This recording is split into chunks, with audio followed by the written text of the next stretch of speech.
Ouais, on a perdu de l'argent sur l'OP, Amy. En gros, je sais pas, on a investi tellement d'argent que pour l'instant, il nous manque encore 10 000 € dans la balance pour être break-even. En mode, il faudrait qu'on vende encore 70 vestes, 80 vestes et on commencerait à être rentable, enfin. Mais ouais, mais c'est pas grave. Parce qu'en fait, on se rend pas compte, mais genre sur des projets là, où il faut envoyer 30 appareils photo à des gens de la commu, bah ça veut dire qu'il faut faire 30 contrats, droit d'auteur, droit d'image, donc en fait 2 contrats par personne, donc 60 contrats, faits par avocat et tout. T'es pas obligé de le faire, mais moi si je voulais tout faire carré, et ça coûte de l'argent de fou. Plus après, le pop-up, c'est 2 000 € rien que la location, plus la production et tout. Mais bref, c'est un jeu, c'est mon travail, je vais vraiment pas me plaindre. C'est comme ça que ça se passe.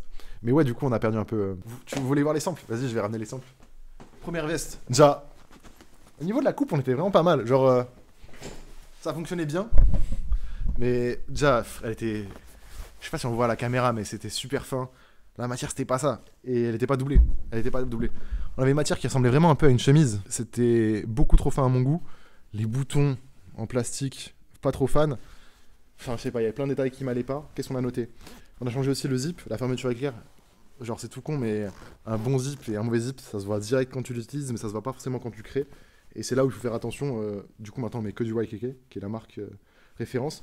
C'est vrai qu'on a aussi ajouté une broderie ici avec Forever Vacation. C'est la première fois où je place un peu le logo de la marque sur un produit comme ça. Ce qu'on a fait du coup sur la deuxième version. Et alors déjà, c'était quasiment déjà parfait. En vrai de vrai, genre c'était clairement la bonne matière qu'on voulait. Je sais pas si on voit là, mais elle est bien épaisse et en plus on l'avait doublée. Ce qui fait que là on a une veste qui peut quand même tenir enfin chaud. Et là on avait exactement, bah en vrai la bonne veste. Juste, c'était pas du tout les photos. Là, c'était des photos libres de droit, Unsplash pour faire les prototypes. Parce que à ce moment-là où on prépare la veste, on n'a pas encore envoyé les photos, on n'a encore fait rien de tout ça. C'était vraiment que du prototypage pour tester le concept et la coupe.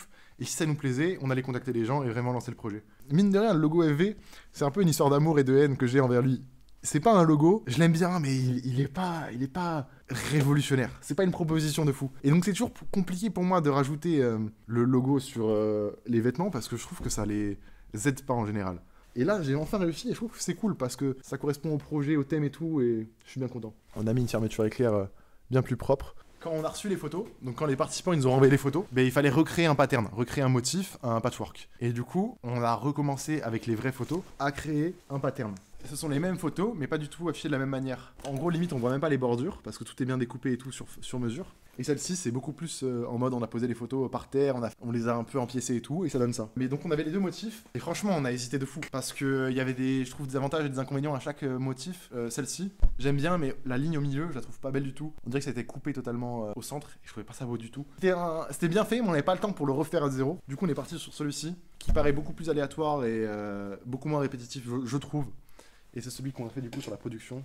Ce qui a donné du coup ça, qui est la veste finale. Et d'ailleurs, ma fierté sur ce projet, c'est ça, wesh. C'est le fait d'avoir crédité les gens qui ont participé à l'intérieur. Genre on a mis une étiquette, un peu en mode un petit papier. Et il y a chaque nom des participants et tout. Bon, il se trouve que là c'est une veste défectueuse, où l'étiquette a été cousue à l'envers par l'usine. Donc on l'a gardée en archive. Et aussi, pour le fun, parce que beaucoup m'ont suggéré de le faire, on a fait une version couleur.